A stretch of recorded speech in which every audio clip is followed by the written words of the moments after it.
Good afternoon, or I guess good morning, depending on where you're joining us from. I would like to welcome you to CIRA's final virtual meetup of 2021, which is titled Closing Indigenous Digital Divide, Connectivity and Digital Equity Projects funded by CIRA. My name is Tanya O'Callaghan, and I'm the Vice President of Community Investment Policy and Advocacy at the Canadian Internet Registration Authority, or CIRA.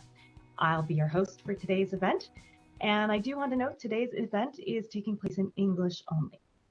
So first off, I would like to acknowledge that I am speaking to you today from Ottawa, which is on the unceded, unsurrendered territory of the Anishinaabe Algonquin Nation, whose presence here reaches back to time immemorial. I want to thank all of you for joining us. We at CIRA do everything we can to help people in Canada thrive online. CIRA is actually often best known for our role managing the .ca domain on behalf of all Canadians, and we currently have more than 3 million .ca under management. Our team works hard to ensure that the internet is a force for innovation, for connection, and for trust, but we most certainly recognize that the benefits of the web have not been shared universally. And that's why we contribute our expertise, our resources, and our convening power to try to help solve some of the internet's problems through our community investment program. So today's event will actually showcase how Indigenous communities are determining their own digital futures. We'll be showcasing 3 Indigenous-led projects that were funded by CIRA's grants program this year. We offer events like today's event to give you an opportunity to spend time with inspiring digital leaders from across Canada and to help them share their passion and to share our passion for a better internet in Canada. So based on the RSVP list, I know that many or most of you folks are already CIRA members. For those of you who are here today and who are not CIRA members, we're happy to welcome you here today. And if you enjoy what you see at today's event and you do want to be part of the CIRA family, we encourage you to become a member. The only prerequisite for membership is that you own a .ca domain. After that, registration is easy peasy and it's free. If you're interested, you can head to member.cira.ca to sign up. Or if you have any questions about membership, you can reach out to me, you can reach out to others at CIRA. We're always happy to talk about why we think you should become a CIRA member. As a thank you for attending today, CIRA will be donating $10 to the National Center on Truth and Reconciliation on behalf of each person here. The National Center on Truth and Reconciliation is a place of learning and dialogue where the truths of residential school survivors, their families and communities are honored and kept safe for future generations. And now let's get started. I'll be handing things over to Madeleine Redfern, our moderator for today's panel, in just a minute. But first, let me introduce her. Madeleine is an established leader in high tech and innovation and is actively involved in bringing transformative technologies in telecommunications, transportation, and energy to the north. She is the co-chief executive officer of Can-Arctic Inuit Networks. She's a president of the Jungi Consulting Group. She's chair of the Nunavut Legal Services Board, advisor to the Canadian Nuclear Laboratories. She's a Trudeau Foundation board member, co-chair with the Gordon Monk Arctic Security Program, and a board member of Maliganik Legal Aid. She's a graduate of the Akitsirak Law School with an LLB from the University of Victoria, and she was the first Inuk to be given a Supreme Court of Canada clerkship. Madeleine, I will hand today's discussion over to you. Thank you very much, Udlakut, and thank you for the introduction, Tanya.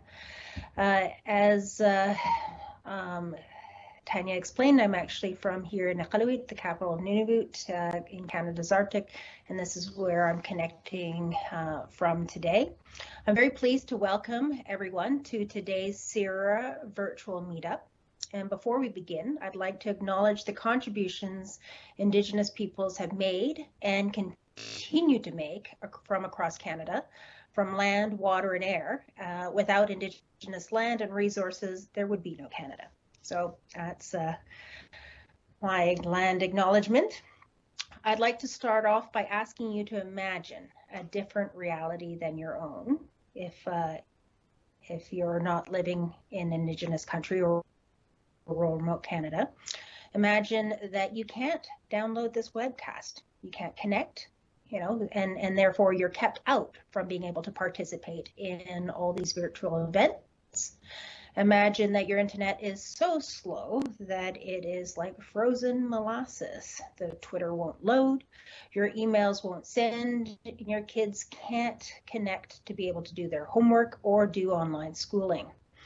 Imagine getting a $500 internet bill showing that you've gone way over your monthly data limit. For many Indigenous communities across Canada, the world of slow, unreliable, unstable, low throughput, expensive or non-existent internet is our reality. Thankfully, Indigenous communities are working to change this, and I'm excited to share a few of those efforts with you here today. I'm extremely pleased to introduce you to 3 panelists who will share stories of how their Indigenous communities and peoples are taking internet access into their own hands. So let me quickly introduce the speakers for today. We have Paige Richardson with the Community Connectivity Coordinator with Coastal First Nations, Great Bear Initiative Society. Welcome, Paige. Thank you, Madeleine. We're also joined by Denise. Thank you, Paige. We're also joined by Denise Williams, CEO of First Nations Technology Council. And we're also joined by Radney, Education Manager of, and my apologies, Randy, you might actually help me with the, I've been corrected in the past on how to say your First Nations government. Can you help me out, Randy? Yes, the nation is called the Tsailhqot'in National Government. And Tsailhqot'in is a difficult word for a lot of people in the world to pronounce. Yes, perfect. I didn't want to disrespect your nation by mispronouncing it. So thank you. For speakers, please try to keep your responses brief and feel free to come off mute and join into parts of these conversation that we're going to have today. And for our viewers who've joined us, we also want to hear your questions. You can type questions into the question window to the right of the video player and just type it in, click submit, and you can also upvote questions you wish to see asked. We'll address these questions a little bit later on in the program. So, to kick things off, I think we need to make this digital divide feel real and concrete for our viewers as much as possible. Can you tell us a bit about what connectivity looks like in your region and communities, and what can't people do online right now? What does poor connectivity actually look like on the ground? And Paige, I'm going to ask you to chime in to start. Thanks, Madeleine. So just to give a quick overview, Coastal First Nations is a unique alliance of 8 nations with 10 communities throughout the Pacific North and Central Coast region, as well as Haida Gwaii. And we work to build a world-leading conservation economy through protecting the Great Bear Rainforest and Haida Gwaii and the North Coast. CFN communities have little to poor connectivity and pay very high data bills, as Madeleine mentioned. We've heard stories of bills up to $1,500 in some communities, which is, I'm sure quite devastating to receive at the end of the month, and no one's really prepared to be paying $1,500 for internet connection. So that's something we're really working to bridge the gap on and help people have more affordable access, better access, and higher speed internet than what is currently available. So with COVID forcing everything online, our communities did struggle to get timely information and access to video calls, Zoom calls, things like that, when the world shifted to online business. We didn't necessarily have the bandwidth or the services or the digital infrastructure to participate in the virtual world. The digital divide locked us out. Despite lack of reliable and affordable access, our communities, especially our youth, are technologically savvy customers with inspiring digital aspirations. And as high speed arrives and opens up new opportunities, they are ready to become technology creators and digital economy leaders. So we do really look forward to helping our communities have better access to the new, especially digital world that we're living in since COVID hit, and giving everyone opportunities to educate, have their education delivered virtually, to be able to work from home successfully. And yeah, we've been working very hard at CFN to bridge the divide with our communities, and hopefully all of our hard work will be paying off soon, and we have some very exciting projects on the horizon. Thank you.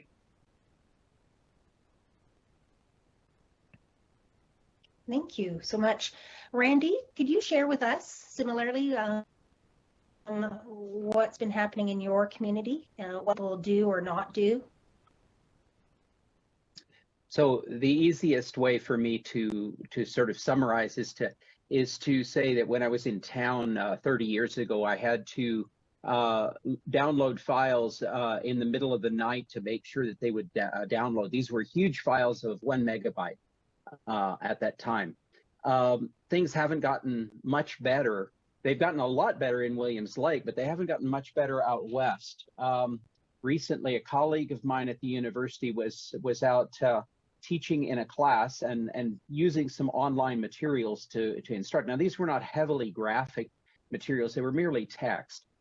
She was working in a class, and the first student logged in, got to the web page, could view the web pages, could browse them, and without any difficulty. And then the second student got on. It slowed down considerably. By the time the third student logged on, the system appeared frozen. And she had planned to work with about a dozen students with independent access. She needed to do some things interactively with these students, and she had prepared very, very well ahead of time. But unfortunately, the class that she could have taught very efficiently in Williams Lake couldn't be taught a mere 2 hours to the west. To look at the cost, like currently, private concerns, commercial concerns are bringing fiber optic into the region. And one of my friends was reporting to me that he needed the fiber optic to be brought up to his house about a quarter mile off the highway where it was being brought out west. And the private concern, I don't really want to name names here, but the private concern said that they would be very willing to bring fiber optic up to his home for a mere cost of $24,000 to put the service in. And of course, there would be monthly charges on top of that. So my friend is still waiting for some kind of reliable and fast connectivity. That is the situation, and has been the situation. And we're dealing with very, very capable, resilient people who are not used to depending upon the outside. They're used to providing their own solutions to their own problems. And it's in the spirit of that the people of the West Saskatoon want to seek internet access. And we're very grateful that CIRA and many other helpful people have sort of joined us in a project to provide reliable and fast internet connectivity, what is considered to be now a basic right by the United Nations as of 2011, a basic human right that is being denied to thousands of people who live west of Williams Lake in areas that are yet to be reached.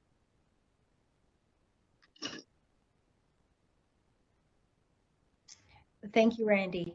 Denise, do you want to share a little bit with us about what it's like for your community and your people? Yeah, sure. Paige, Madeleine, and raising my hands to my colleagues here around the table. I come from the Cowichan tribes on unceded ancestral traditional territory of Coast Salish people, and I'm calling today from the Tsleil-Waututh territory. And the First Nations Technology Council serves at the pleasure of the 204 First Nations communities in British Columbia. So I'm very familiar with the work of my colleagues at the Coastal First Nations and the Tsilhqot'in national government.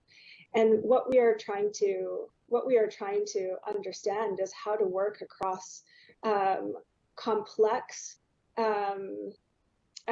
different levels of government where the jurisdictional oversight and the regulation and policies for how both infrastructure is going to be built into communities in British Columbia and how that is going to be done with sufficient speed and resulting in affordability is a massive question here in British Columbia. So we've got roughly 75% of First Nations communities not meeting broadband connectivity levels, and less than 10% of First Nations homes on reserve with that level of connectivity.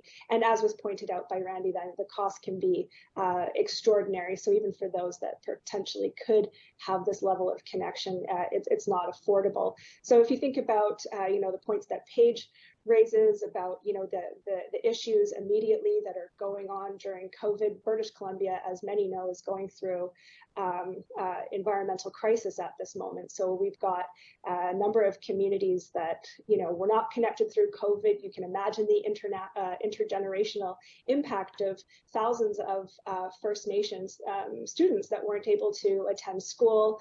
The fact that many Indigenous peoples were not able to access healthcare information during COVID, so had to put their bodies at risk going into physical spaces because they don't have that same level of access to information, as well as, obviously CIRA and other benefits that, you're going to get payment faster if you fill out those applications online and you have online banking abilities. So these are really real, just a couple really real impacts. But I would just highlight on top of what my colleagues have highlighted, what this is going to mean for the future. I mean, we are living through this crisis right now, and there's going to be real impacts for generations to come that so many First Nations peoples were, not able to access these services. So, I mean, I certainly call to action our governments and industry to do better. And that's the work that we're trying to do here at the First Nations Technology Council, build a comprehensive, collaborative plan once and for all to see our people get connected sustainably, connected affordably. And we've determined that the only way to achieve that is by building a digital equity strategy that asks all levels of government to sit at the table with us, instead of us going to each government asking for support, asking for leadership. We've flipped the script on that, and the Tech Council has now opened the table and said, come sit with us. We would like to help you understand the needs of our communities and build a better future with you. And so I'm really proud of the work we're doing here, and really hold my hands up to all the communities and all of our leaders, especially here in British Columbia, where I am with the Technology Council, for their resilience through this incredibly difficult time, and to all of you on the call for caring about this and wanting to understand more about your role in these efforts in digital society and in the time of truth and reconciliation. Aitchka. Thank you so much, Denise. For the viewers, if you want to actually learn a little bit more, I would recommend taking a look for a Waiting to Connect report done by the Canadian Council of Academies. It actually focuses on rural remote communities in Canada and has quite an extensive chapter on what the Indigenous reality is.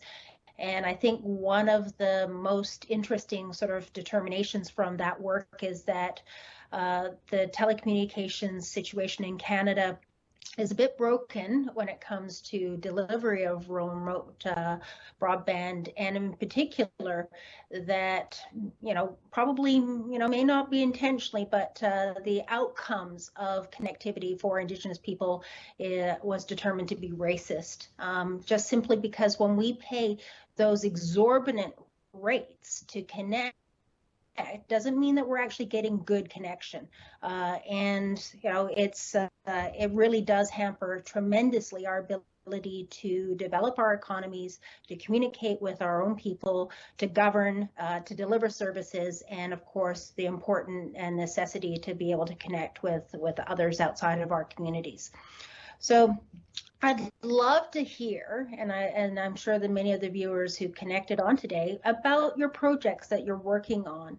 So Randy, could you tell us exactly, what project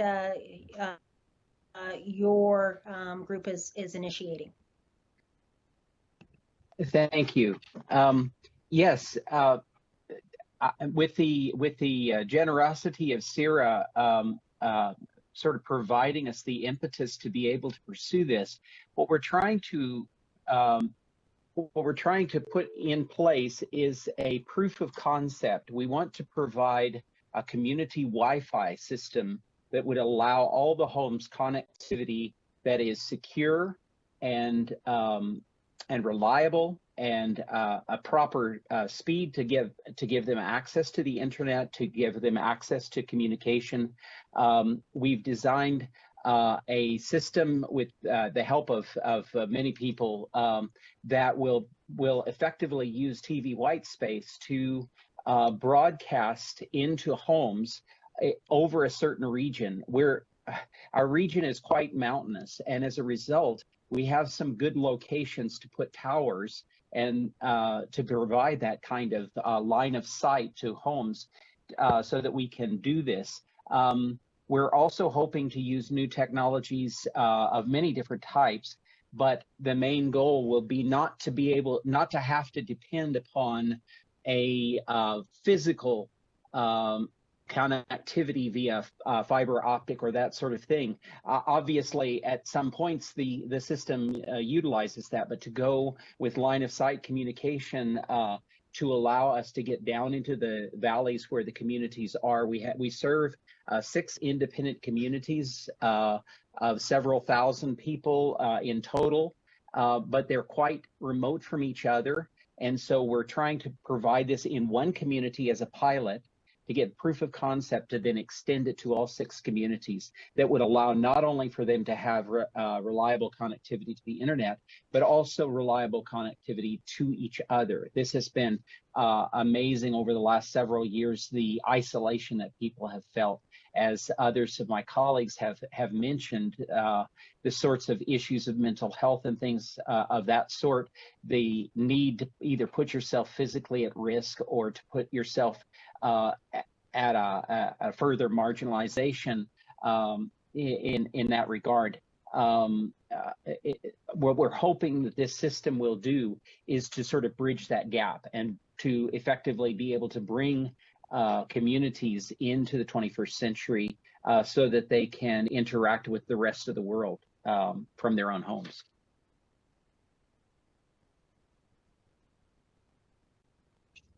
Exciting, very exciting.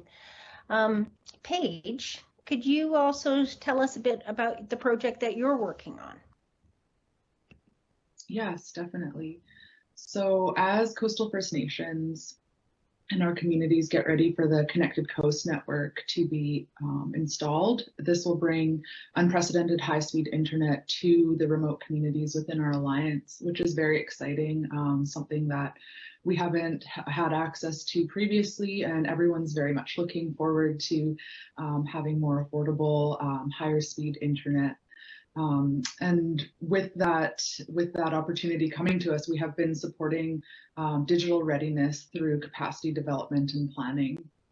And we were successful in securing funding from Canada's Digital Technology Supercluster through partnering with the First Nations Tech Council. Denise, very much for your support through that. And we've also partnered with Microsoft, Rogers, Innovate BC, and a number of other key partners who will be investing in hiring a community connectivity network, which we're very excited to get going at Coastal First Nations.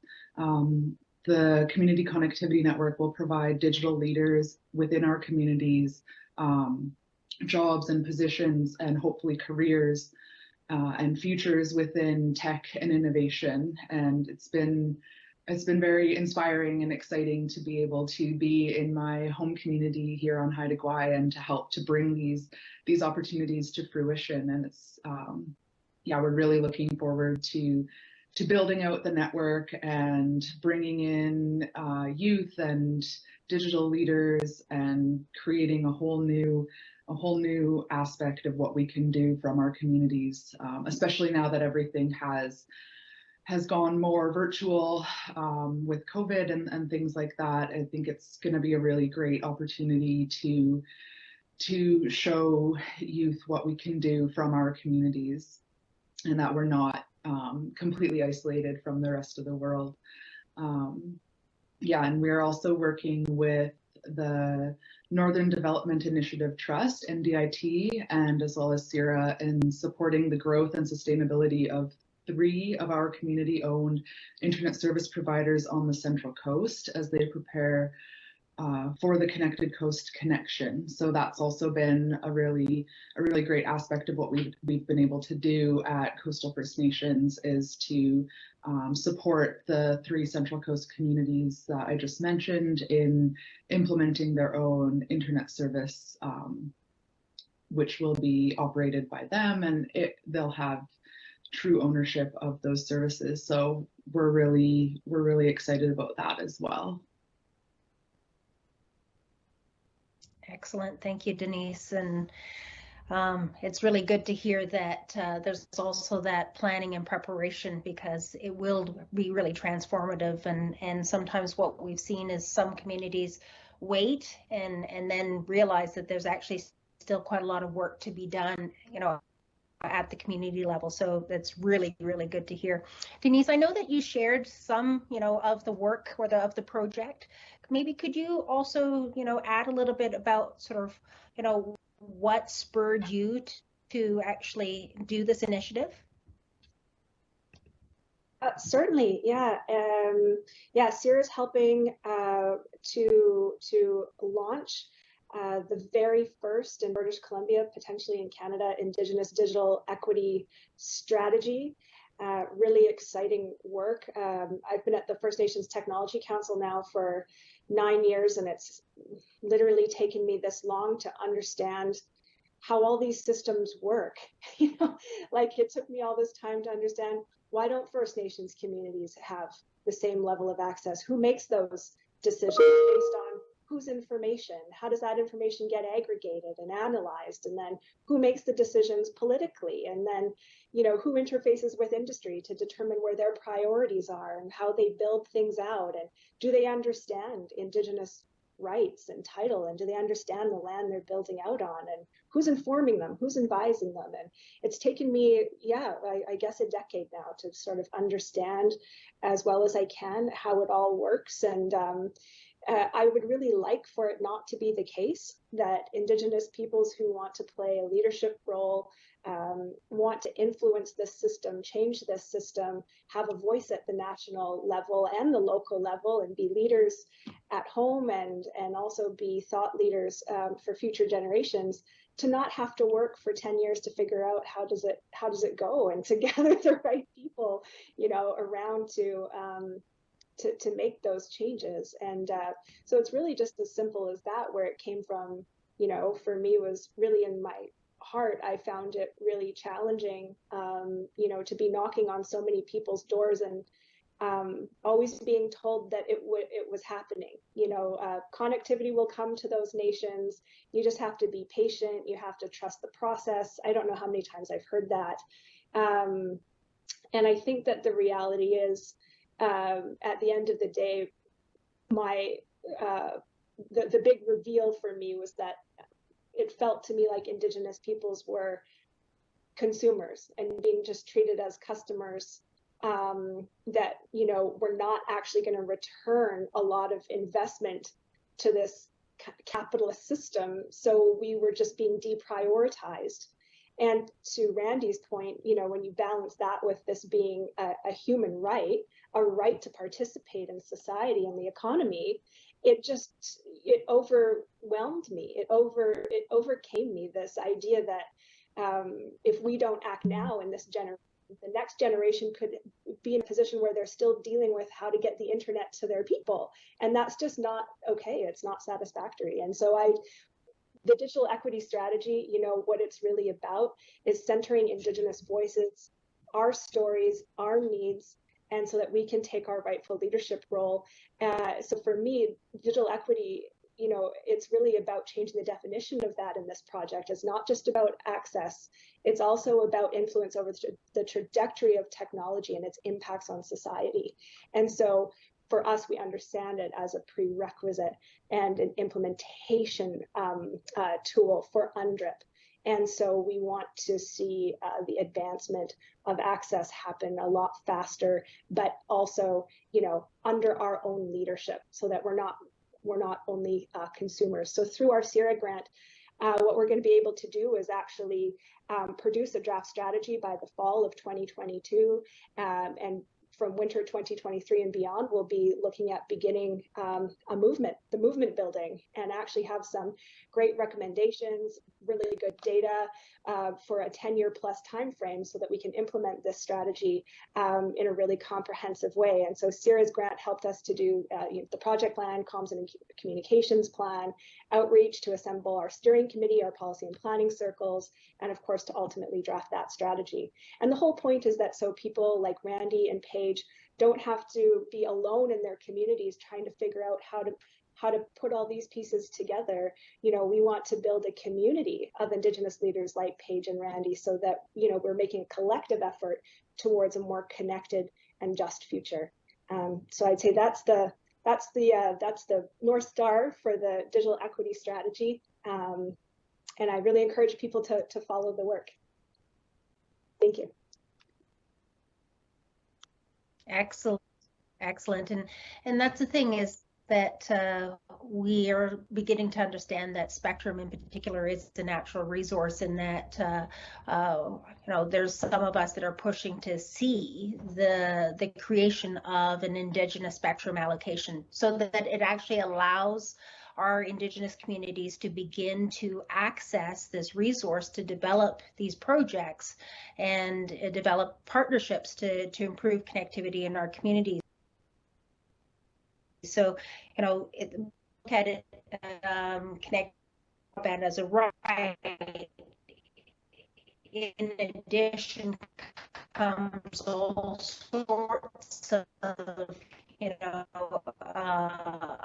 other opportunities if we can access that from a right-based approach, and having that equity strategy is not going to only be useful for your network, but also to help other Indigenous communities what is viable and what is possible, and to replicate the projects that the federal government and the provincial, and also access some funding to allow our Indigenous communities to get into this telecommunications sector and provide the services for our people. So I think, that's a nice segue into the question. Are your communities, initiating these projects? Were you, finding that government or the sort of the main providers just not step in communities? Randy? Yes, thank you, Madeleine. And I think one of the things that I want to say at the outset is that I know that Paige and Denise are very much a part of the same overall context that we're in here in the interior of British Columbia. Maybe not interior, but the whole province of British Columbia felt like it was on fire in 2017. If anything wasn't in flames, it was in smoke entirely. And many people's homes were in danger. Some of my friends, their home was burned down. And so we suffered tremendous loss. And what we found at that time is that it was demonstrated to us that a very incredibly heartfelt and well-meaning response by the provincial government, by the federal government, fell short of where we needed to be in terms of the fear and the isolation the lack of communications, the lack of knowledge of what was a safe way to go when the roads were burning on both sides and you had to drive through. One of my friends drove through about 60 miles of territory where both sides of the road were burning, and she was driving through, hauling a half a dozen horses to safety. We sort of began to get a little bit of recovery of feeling psychologically from that, and then the pandemic hit.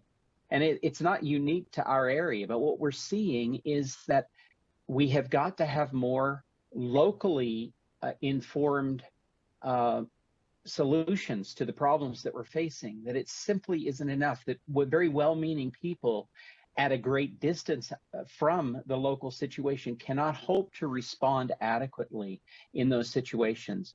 So we need a made in Tsailhqot'in solution for the problems that Tsailhqot'in face.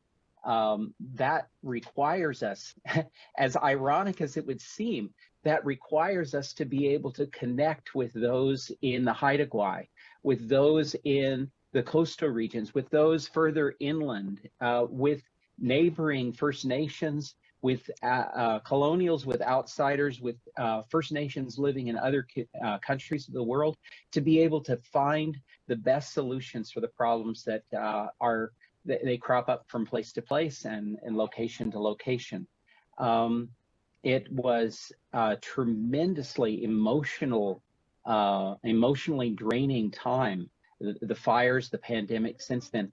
But to further exacerbate that is that you have no way, like when people were isolated in their homes because of the pandemic, it wasn't just that grandparents and grandchildren couldn't communicate in the same space. They couldn't communicate at all because of a lack of technology. If the grandparents were living outside of the community where the grandchildren were being raised, family members were isolated. We have to address this situation. We have to find a way for people to be able to remain connected in the incredibly isolating times that we find ourselves.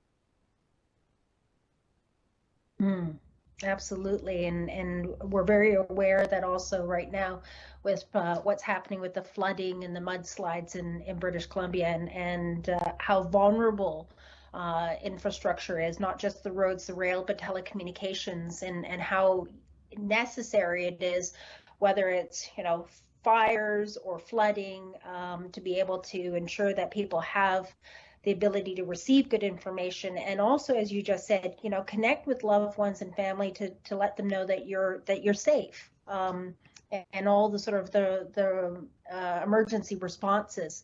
They also need good communications and search and rescue. There's there's so many components. Just want to make sure, Denise, was there anything that you wanted to add? Just wondering, Madeleine, it broke up a little bit for me during the question. Is this about government support?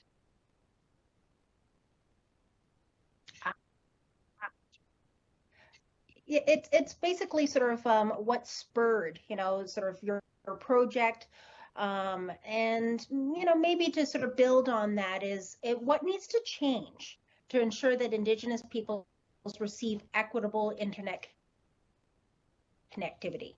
What needs to change? Randy touched on it, that the government programs to date sometimes help and sometimes don't help enough. Yeah, and I agree with that.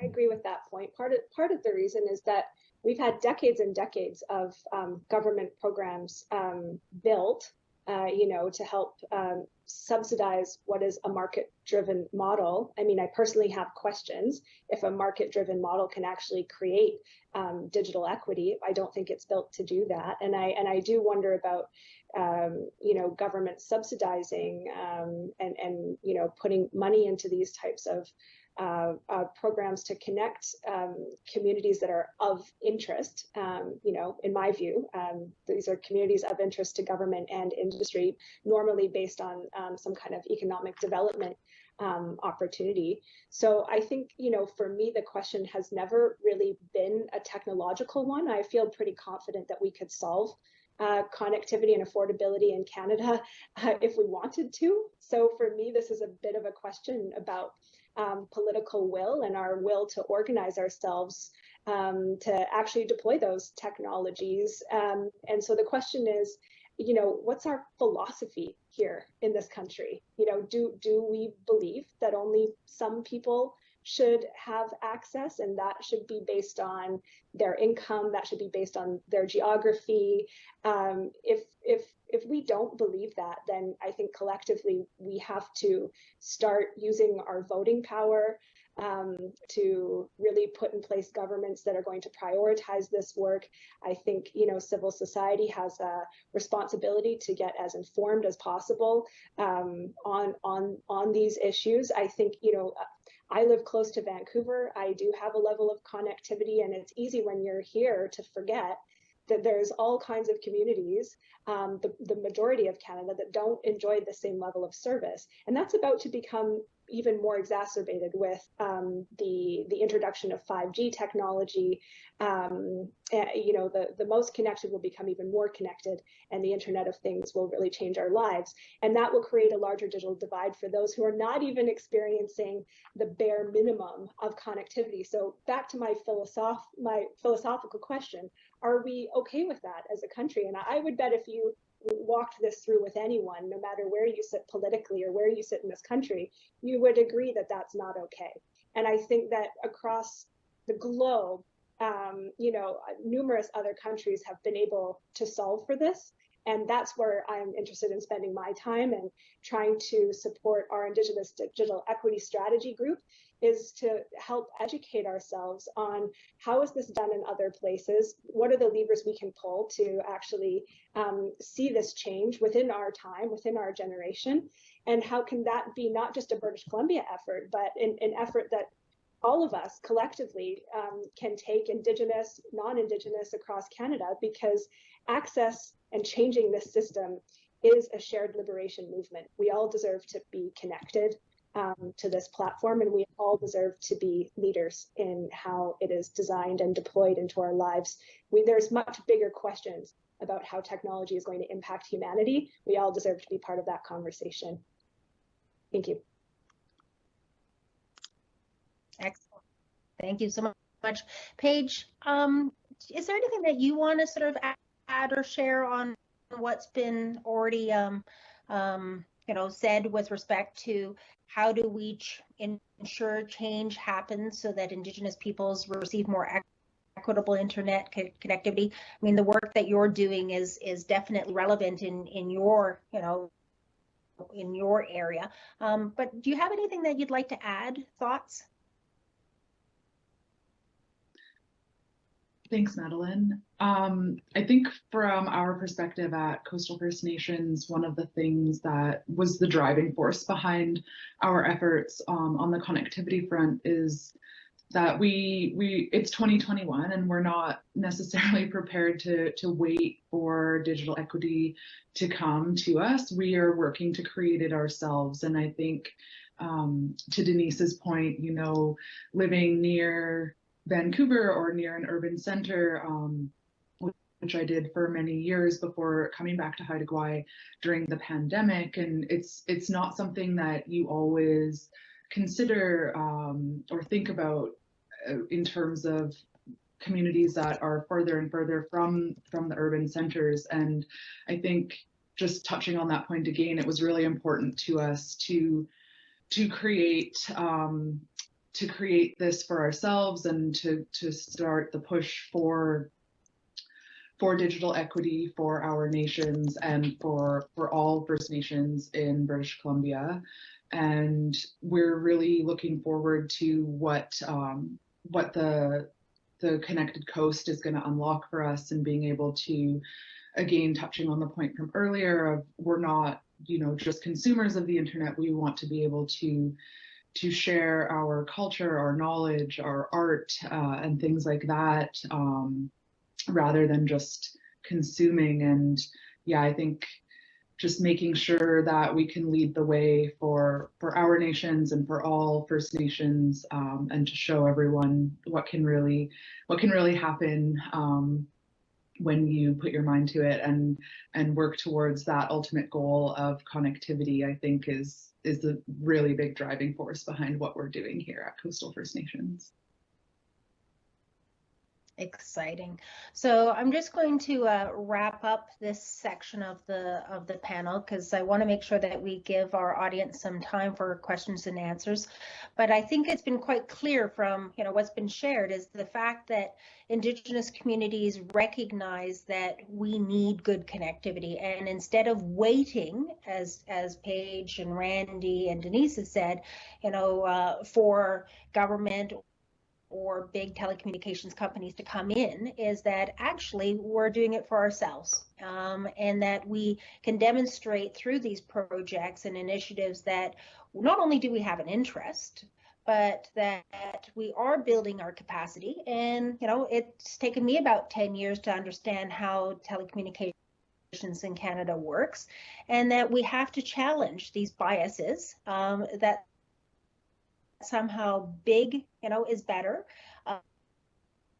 and that when it and internet being a right is that we've seen in other sectors and in resource development the requirement for those big projects to actually consult with Indigenous peoples, that we need to be actively and meaningfully consulted, being able to participate and benefit from these projects. So we're doing it for ourselves, and I think the more successes that we are able to demonstrate to Canada and to our governments, the more that we make a good case that actually we need to have, be able to actively participate in telecommunications in the tech sector, for all the reasons already explained. And I love the fact that the cultural component was brought up too, because we are the creators of much cultural content and cultural revitalization, and the internet and connectivity is a tool for us to allow us applications, performances, sell crafts, artwork within our own peoples, but also with others on the who have an interest. So thank you. I'm going to move over to the Slido, if I can find that, 2 seconds, and see what some of the questions have been asked. Okay, so the very top question from Richard Chamberlain is, I hear talks about carriers and providers being able to provide connectivity via LEO, low Earth orbit satellites such as Starlink. There's also OneWeb that is coming on for commercial. Will these be suitable and viable options moving forward? I have my own view on that, but is there any one of our panelists like to share some thoughts on our LEO a solution to help sort of connectivity in our rural, remote, and Indigenous communities?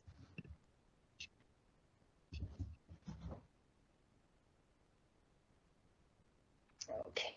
Oh, yeah, go ahead, Randy. Well, thanks to the creativity and ingenuity of our allies at iValley and Rock Networks, we can report that, in fact, that is one of the avenues that we are looking at very seriously. It's not an end-all solution. It's not to say that it's all we need, but LEOs are being looked at. We don't currently have a network in place that will service us, but if we can provide this proof of concept, it's the direction that we intend to go for the future. That will take the connectivity away from a kind of terra-based fiber optics being something that's on the ground itself. It takes something up higher that doesn't have the kind of interference that we might get from, let's say, fires or floods or various sorts of things of that sort. So that is, again, kudos to CIRA for giving us the impetus, to iValley and Rock for giving us the knowledge and expertise. This has been an incredible team to work with through these months of planning.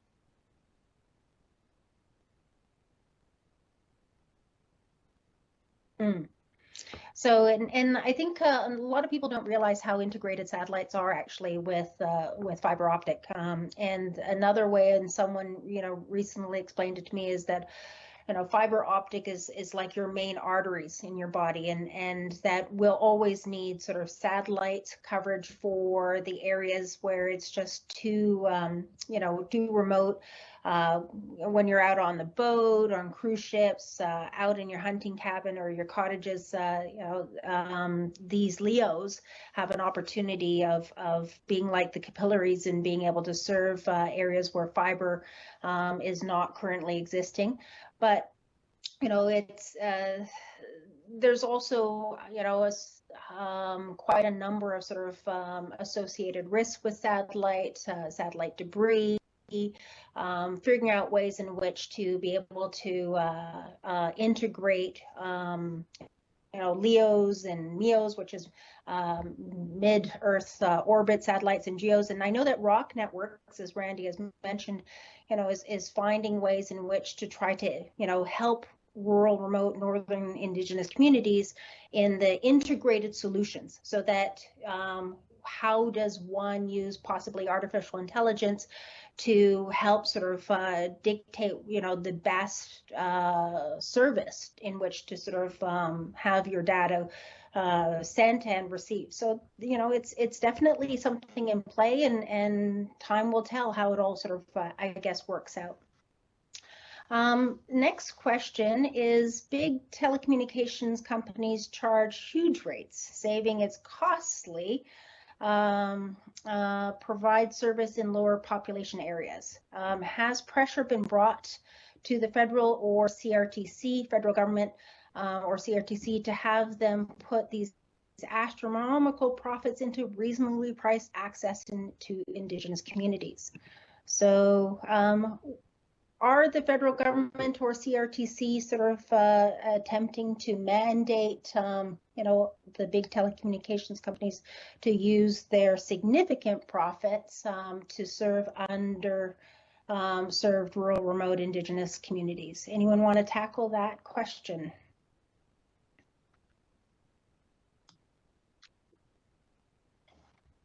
Oh, go ahead. Yes, Denise. Thanks, Madeleine.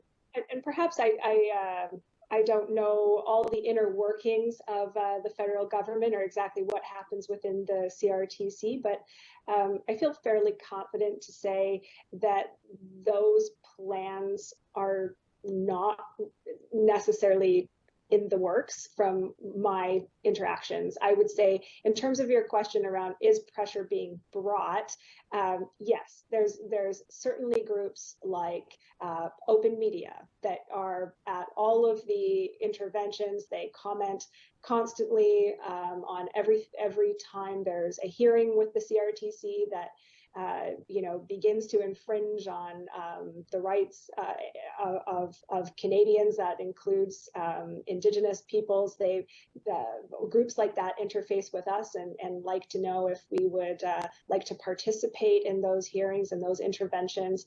Groups like the First Mile Connectivity Consortium are doing really good work to ensure that there's intervention happening.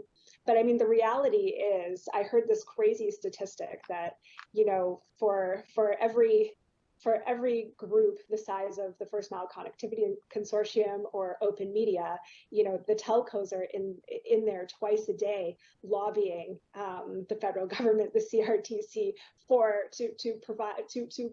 to create a system where the status quo is upheld. So we're quite outnumbered in terms of the kind of resourcing and the kind of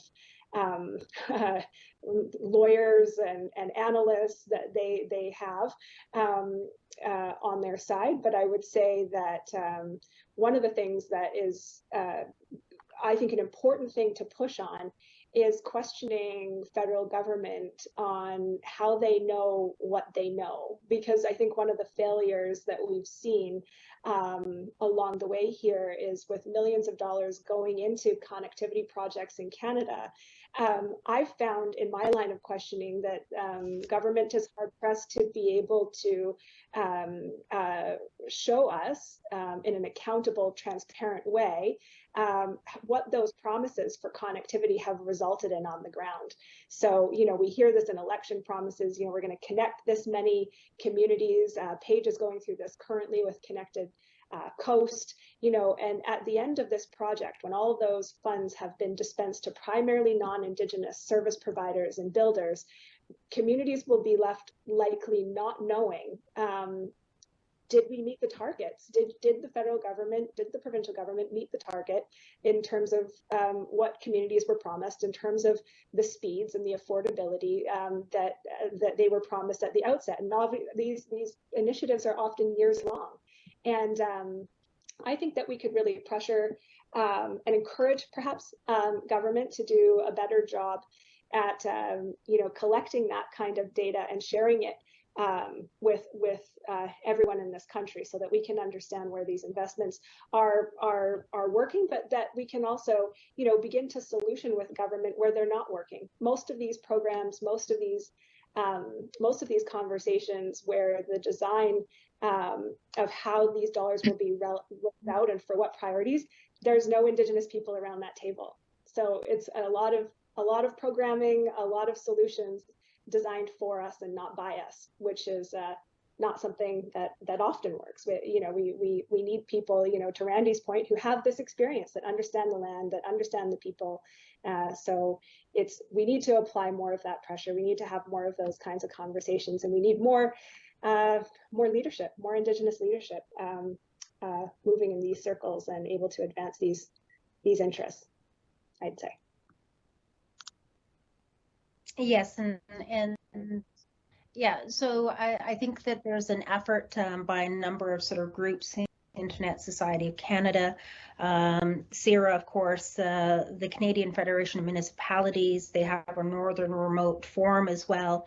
Our three main national Indigenous organizations, or actually there's more, there's probably five, AFN, MNC, Métis Nation Council, ITK, Pautudi, Native Women's Association of Canada, Congress of Aboriginal Peoples. I mean, we need to sort of apply that political pressure up and down and sideways, to bring about those policy changes and shifts that can actually begin to recognize that the big telcos have just not been serving our rural, remote, northern, or Indigenous communities very well to date. And taking a look at, the time, it's already 1:58, and I'm so sorry that we're not going to be able to, ask all the questions and get all the answers. And maybe what I'm just going to ask is the panel, to share your last thoughts. Randy? Wow. I am incredibly inspired. Denise and Paige have brought incredible insight and thoughts to the table today. Madeleine, you've done a fantastic job of sort of shepherding cats, as it were, through the materials and the questions and the discussion. We are living in exciting times. I tell people when I go out to communities, wow, this is the most exciting time that there has ever been on the planet to be Indigenous. I only wish I were. It's beginning to come to a point where those of us who are settlers and colonials are quite longingly looking at the incredible innovations and artistry, the contributions that Indigenous people have been making and are going to be making in the future. It is truly an exciting time to be alive. Thank you very much for the opportunity to be a part of this discussion today. Okay, I'm just, again, very much mindful of the time. Seconds.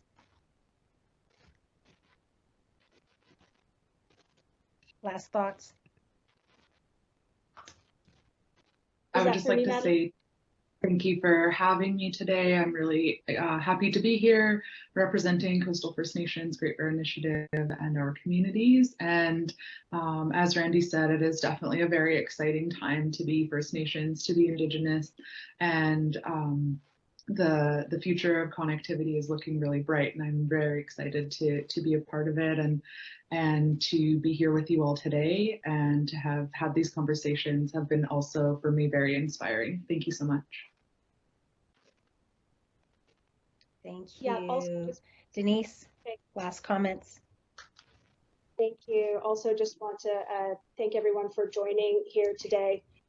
Look, some of the biggest environmental challenges, some of the biggest societal challenges are upon us here today, and it's up to all of us to walk this path together. So thanks for being here and taking that first step.